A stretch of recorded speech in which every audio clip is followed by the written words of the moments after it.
Now, from the combined newsrooms of KARK4 and Fox 16, breaking news coverage. And good afternoon to you. You're looking at a live picture of the Arkansas State Capitol, where we are moments away from hearing the governor's decision on the Stand Your Ground and voter ID bills. These are two very controversial bills. The Stand Your Ground bill would remove the state's duty to retreat before using deadly force. And that voter ID bill would essentially no longer require people without identification to cast a ballot, even if they sign a statement affirming their identity. Good afternoon to you. I am Mitch McCoy. Thanks for joining us here for our live breaking news coverage. You're looking at a live picture right now from inside the Arkansas State Capitol, specifically the governor's office. It's important to note we do not know what the governor is going to do here. So let's quickly go over the governor's options. Today, he can either sign it, which it would become a law. He doesn't have to sign it, and the bills would still become a law without his signature. The governor also has the option of vetoing it. At that point, the House and the Senate may override the governor's veto with a simple majority vote of both chambers. So there are at least a few different options available to the governor right now. At this point, we don't know what the governor is going to decide. So 3 different options. Again, let's go through that one more time here before we go back to live pictures inside the governor's office. He can either sign it and it becomes a law. He does not have to sign it, basically forfeiting that opportunity, and the bill would become a law without a signature. And then he can veto it, which at that point the House and the Senate may override the governor's veto with a simple majority vote from both chambers. Again, we're looking at these live pictures from inside the governor's office. We are expecting him in just a moment, and that is where he is going to basically announce his decisions. And at that point, he may sign these bills or he may not sign it, or he may veto it altogether. So we are expecting word from the governor here in just a moment, leading up to ultimately his decision. And based on his decision, he may sign it, he may not. So this, of course, comes at a very interesting time, of course, in the middle of COVID-19, which has been taking up a lot of the governor's time. But we all know that the Arkansas House and Senate have been busy in the middle of, passing certain pieces of legislation, sending it to the governor's office. So you see a room there packed with journalists. Of course, everyone's wearing their mask. They go through temperature checks and other health screenings here. So you can see here that everyone is wearing a mask after getting their temperature checked. Our Jay Burr is also there right now, and our Jay Burr is going to be asking the governor questions as well, specifically whether the governor is going to sign this bill or not. Both the Stand Your Ground and the voter ID bills are up on the governor's desk right there. You actually see the papers on his desk, so we're kind of waiting to see what the governor is going to do. And here's the governor right now as he begins to make his announcement on whether to sign the Stand Your Ground and voter ID bills. Joining me this afternoon, and I have a number of items I wanted to cover. I know you're interested in 2 particular bills. I'll get to that, but there's a couple other points that I want to mention today. I thought this is a good means in which to convey my concern about the federal stimulus package, the $1.9 trillion that is currently going through the United States Senate. And historically, in the previous CARES Act funding, the money that has been allocated to our states has been allocated based upon population. As one Democrat governor said, that's the only fair way to do it. And yet this administration has altered that formula of transferring money to the states based upon per capita population, and instead have used the largest portion of the money going back to the states based upon unemployment rates. Now, you think about unemployment rates where we have worked hard to keep our economy moving. We've had to make tough decisions in terms of our own budget. Other states, not all the states made the same tough decisions, and yet they're going to be rewarded for their actions, and it's going to be at our expense. And in fact, if you look at the difference as to the money that's in the stimulus package that goes to the states, as to what it means for Arkansas under the per capita formula versus what it means for Arkansas under the drafted formula, that's over $330 billion difference to the state of Arkansas. In fact, that is $390 million loss to the people of Arkansas because they're looking at unemployment rates versus distributing it per capita. Now, you might ask the question, well, why do we need that money? Because we've got our surplus, and I've said consistently that $1.9 trillion is too large. But if you're going to give money to the states, then it needs to be on per capita. We would use the money for projects such as investment in rural broadband so that we can build the capacity in Arkansas. We can use the money if it is allocated to us on a fair basis, and we don't want to lose out on that, even though the whole package is too large. I just spoke today with Senator Bozeman and Senator Cotton, where this legislation is pending, and they agree with my concerns. They'll be fighting the battle there in the United States Senate, although they're not in charge in the sense of the Democrat majority seems to be driving the ship, but they're going to fight the battle for us, and I look forward to working with them to make sure Arkansas is protected and that the states that made poor decisions are not rewarded for those poor decisions. The second issue I wanted to mention today is we just went through another historic storm in Arkansas, the snowstorm that blanketed our state, that caused power outages in various parts of our state. Obviously, it's not the same circumstance that we saw in Texas, but we did have our concerns here in Arkansas, and there was some rolling outages for short periods of time. And this is the time to learn from what we went through in this historic storm. And so I am signing a proclamation today that will, by executive order, establish the Energy Resources Planning Task Force. And the whole design of this is to review what happened in this historic storm and how our regional power administrations performed, how our utilities performed, how the state performed, and compare that obviously to other states, and to have some lessons learned for us, either what we're doing right or how we can do it better. I've asked the Secretary of Energy and Environment, along with the Director of the Oil and Gas Commission and the Director of the Arkansas Liquefied Petroleum Gas Board and the Secretary of the Department of Commerce or their designees to be co-chair of this task force, and they will be hearing from the power pools as well as the citizens, as well as representatives of industry, as well as the utility companies as to how they performed. And I've asked them to make a report to me by September 30th of this year, which is enough time to study it in a thorough fashion, make a report, and we're anxious to learn what we can as to how we can make sure that we're properly prepared for the future. And I know that sometimes people make comment about my task forces, but I'm delighted that the levee task force that completed its work last year, a couple of pieces of legislation that they recommended is passing through the General Assembly, and so it produces results. They completed their work, it's producing result. And then we just finished the Advancement of Law Enforcement Task Force. They completed their work, made recommendations, and those bills are running through the General Assembly as well. So it's been a successful format for me as I look at leading state government.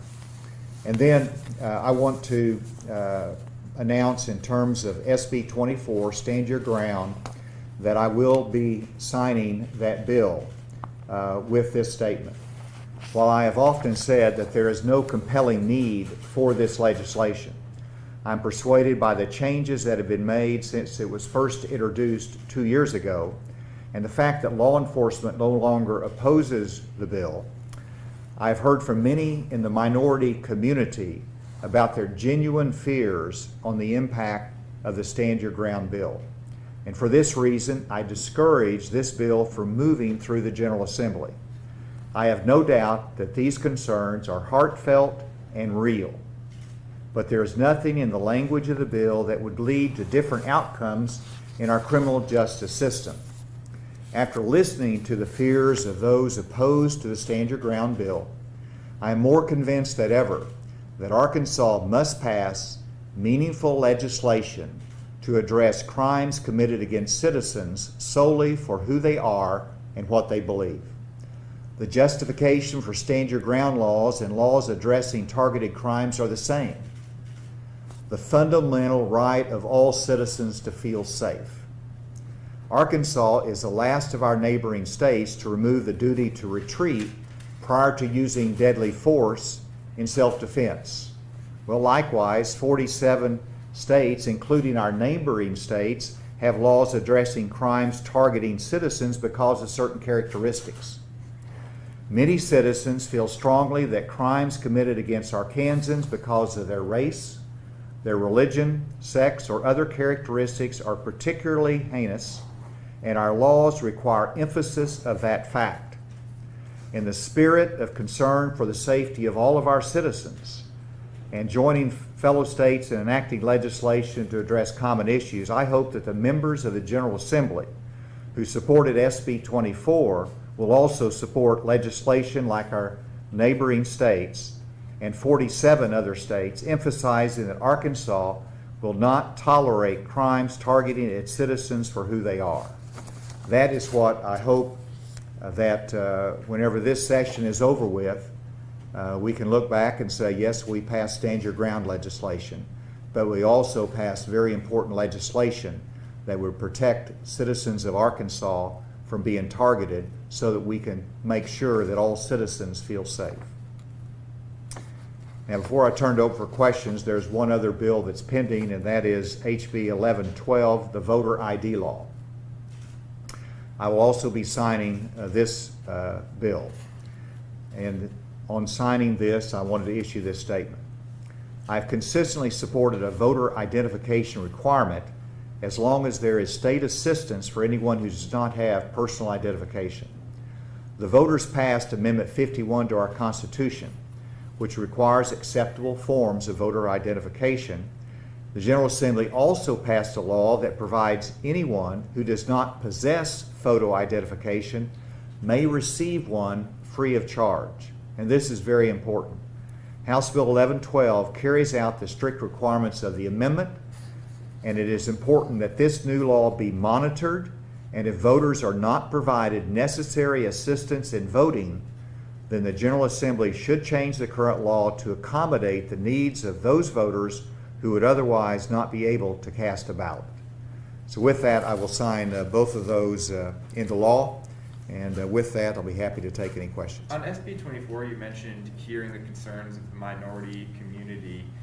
With that bill being signed into law, if the hate crimes legislation doesn't get passed this session, what will the combined effect of those two actions be on those minority communities?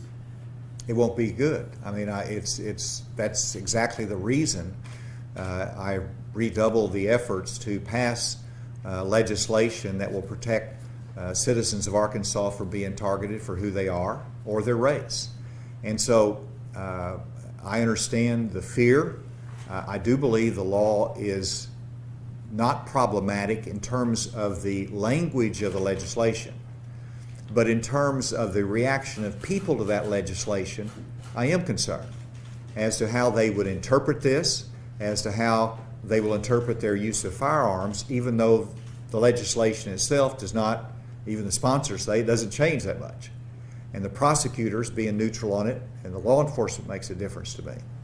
But I am concerned about that, and so the right message and balance and and reaction to make sure everybody feels safe is to pass what I would say complementary legislation to say we're going to have punishment for those and take it very seriously when someone targets a race. You have a position on Senator Hammer and Representative Galloway's bill on the Emergency Powers Act? My office, myself, as well as my legislative team, worked very closely with them. We spent weeks working on legislation that would accomplish their objective of having additional engagement and ability to say no to an emergency or to a directive during a pandemic. My point has been the chief executive has to have flexibility to lead in a pandemic or a public health crisis. I've worked on this, I've read this, and while it might not be perfect, I think it does achieve that balance, and it provides the chief executive the flexibility that's needed. And so if that bill passes the House and Senate in its current form, then I would sign that into law. Would you say you support it? Support the legislation? Well, if I say I support it, then it might make them want to be tougher. So I need to be careful as to how enthusiastic I am about that. And so, as I said, my priority is to have the chief executive have flexibility. I think it does protect the chief executive, make the tough decisions that are needed during a pandemic. That balance is primarily during the pandemic. Other things will proceed as it has been in the past. If you have a tornado or an earthquake, it provides all the flexibility and powers that a governor needs. You're not opposed to it, at least? I'm not opposed to it. Any additional thoughts? In its current form. Since your comments yesterday about the abortion bill, have you heard any more from lawmakers or any additional thoughts since then? Well, it passed out of committee. It's on the House floor, and whenever there's not an opportunity to amend it, I expect that it's going to pass the House floor. And it's pro-life legislation, and I support pro-life legislation. The legislators, by and large, support pro-life legislation. And so I expect it to pass and be on my desk, and I will continue to look at it. And I would expect to have a statement on that next week. Governor, other than an appeal, do you have anything in trade that you've got with the folks who've been resistant to the hate crimes bill to get them to go along with this seemingly complementary partnership of these two pieces of legislation? Well, I hope that there's goodwill and a sense of balance that should be considered as we go finish the legislative session.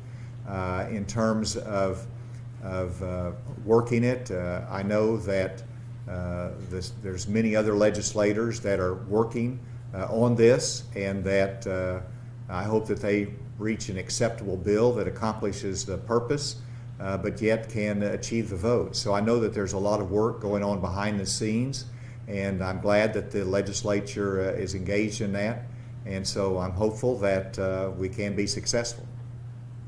On SB 24, you mentioned that you had discouraged it from moving through the legislature. The legislature obviously did not take that advice. What makes you think that they'll take your encouragement to pass hate crimes legislation? Hope springs eternal, and doing the right thing springs eternal. And so that's what the legislative process is about, and I think it's the right thing to do, and so you continue to make your case.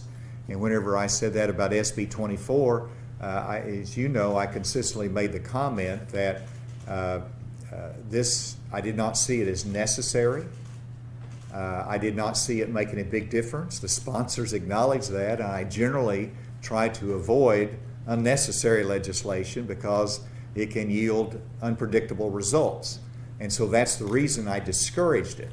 But at the same time, for the same reasons, it's appropriate to sign it with the caveats that I mentioned.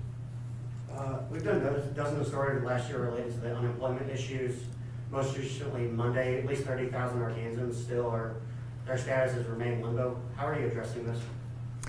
By everyone in workforce services working hard to process those pending applications, to sort through those that are legitimately needs to be paid and those that are fraudulent. Every state is facing that challenge, and so I've been briefed on it. I've encouraged them. We need, if they need additional resources, we want to get that. We want to get it out to those that are deserving of it. We continue to work on it. On vaccinations, we've kind of gone from, in the top 10 states in terms of percentage of our residents being toward the bottom. Are you concerned about that, and do you have any plans to do something about that? Well, I'm always very competitive, so I do look at the other states everybody's doing, and there's really some close differences between where we were before percentage-wise and where we are today. A lot of the states are very close. We probably got impacted by the snowstorm just a little bit more than other states, maybe up north that they're a little bit more prepared for it. But I think we're on track. I think we're accelerating it. We continue to watch it, and I think we're getting out at a very fast pace, and I think you'll see that continue. All right, I know that this is a warm environment for you. I know it's a close environment, so thank you for letting me come into the office today to do this. And thank you for your questions and being here today. Thank you.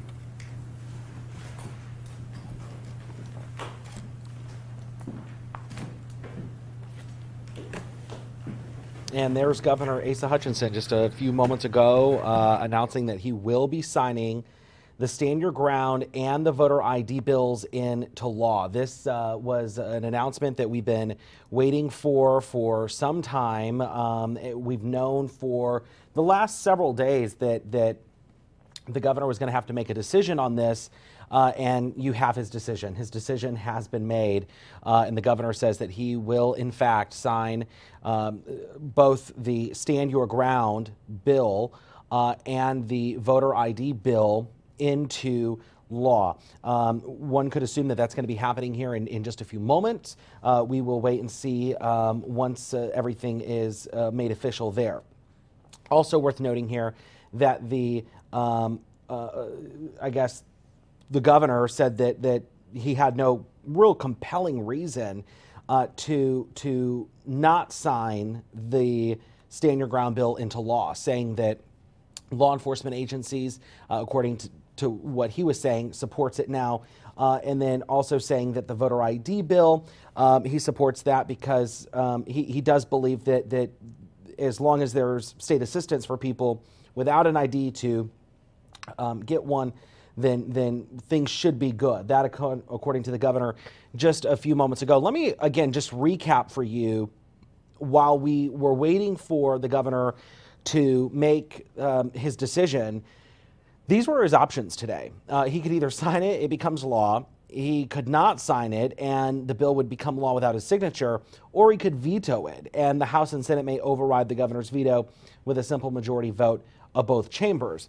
From everything that we've been hearing, if he were to veto it, the House and Senate may have had the votes to override the governor. And so, is it a true surprise today that the governor vetoed it? We'll leave it to the political, analysts to make that decision.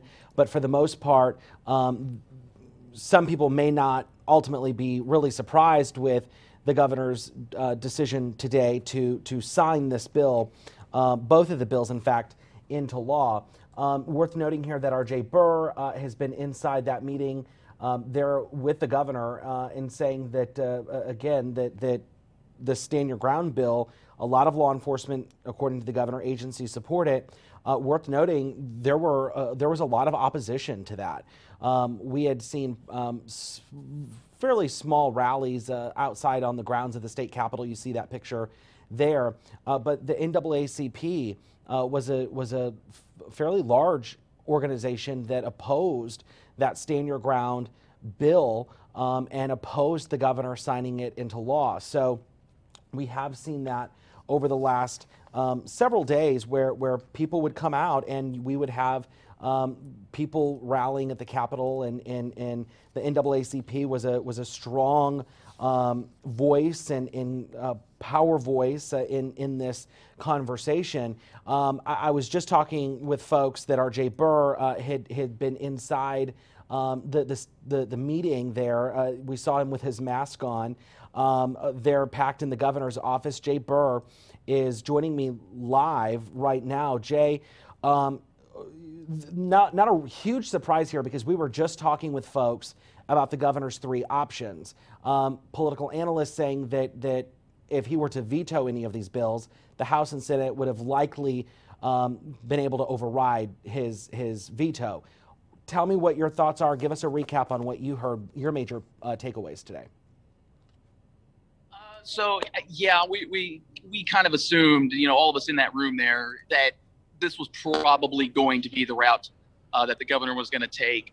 Maybe would have just let stand your ground sit, but obviously signing it, not a huge surprise, to be honest. And I think he knew that it was going to look like he was supportive of that bill regardless, even though he kind of, in some of his comments, I don't want to say fully supported the stand your ground legislation, but did acknowledge that, kind of what State Senator Bob Ballinger and State Representative Aaron Pilkington even said in some of their comments when presenting this bill, that many of the prosecutors are already kind of putting this into practice. So go ahead and put it into law. He did say that he doesn't think that from a law standpoint and a legislative standpoint that this bill changes a whole lot of what's actually going on.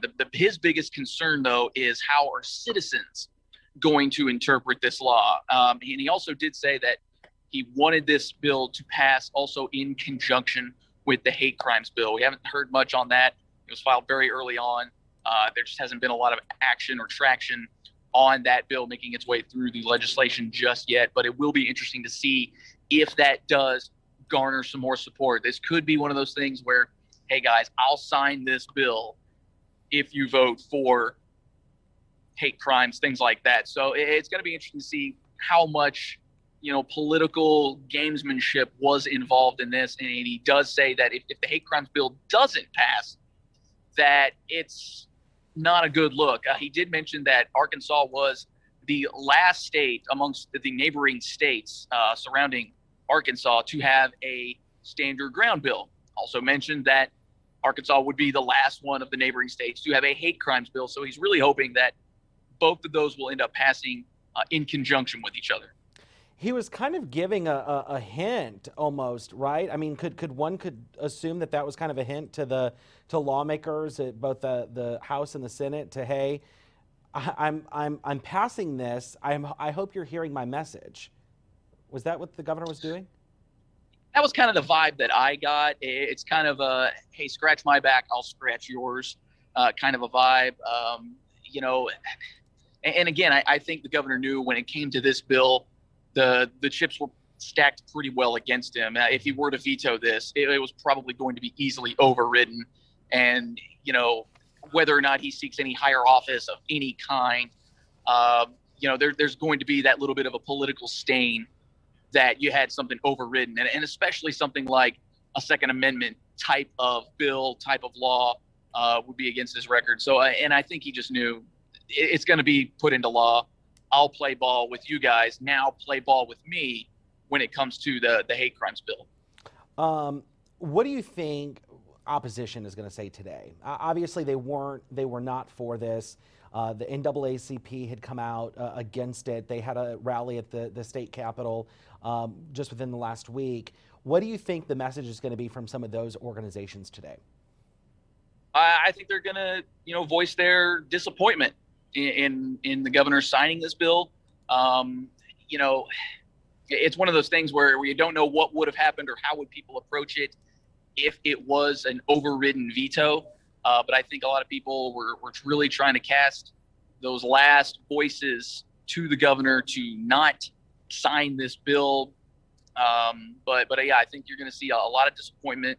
and a lot of now caution, because a lot of people think this bill will unfairly target minority groups here in the state. And I think that was also the crux of what the governor was trying to get at too when it came to passing this in conjunction with the hate crimes bill. So it will be interesting to see how courts in the future will look at both of these things together should the hate crimes bill pass. How those get interpreted, because those who are in support of Stand Your Ground still say that there has to be a reasonable cause. You can't just, there's a guy across the street, I think he's creepy, and, shoot the guy or whatever the case might be. There has to be a probable cause for you to take that action. And that's what supporters, kind of harp on, is the fact that this doesn't necessarily change anything that's currently in law. It just removes that duty to retreat. So it will be interesting going forward, the first handful of cases for Stand Your Ground, what that will look like and what the circumstances are going to be surrounding that. And then when you get to some of those first cases, is this going to be, from those groups who are opposed to this bill, a lot of "I told you so," or "look, we knew this was going to happen," kind of reactions. Also worth noting here, and you were talking about more or less the education side of all of this. Has there been any conversation about how lawmakers plan to, quote unquote, educate folks on what this bill actually, well, I guess it's bill. I mean, it is probably for the next few minutes, but law. Any idea what will happen now? I mean, in terms of just educating people on what this law actually means? I don't know if there's going to be a big PR campaign. I'm sure it will now be part of, your concealed carry classes, things like that. What does that duty to retreat mean? What are circumstances that you can use it? I think a lot of this, when it comes to just a general public standpoint, it's just going to be, basically us telling them, hey, this is how the law will come when it comes to, maybe the first case or two that invokes a Stand Your Ground defense, or there's a circumstance in which that is invoked.